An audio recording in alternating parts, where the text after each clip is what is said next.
పరిశుద్ధ గ్రంథంలోని చిన్న ప్రవక్తలలో ఓబద్యా ప్రవక్త ఒకడు. ఓబద్యా అను పేరునకు దేవుని సేవకుడని అర్థము.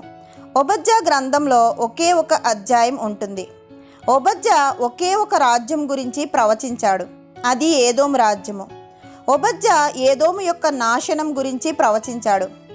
యెరూషలేము 4 సార్లు దాడి చేయబడినప్పుడు శత్రువులకు ఏదోమీలు సహాయం చేసి యెరూషలేం నాశనానికి కారణమయ్యారు.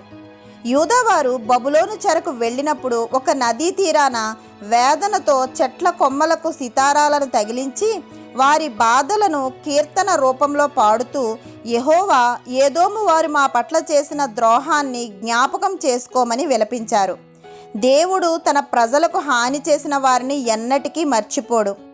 ఎవరికైతే ఏదోము వారు సహాయం చేశారో వారి వల్లే ఏదోమీలు తరిమివేయబడ్డారు.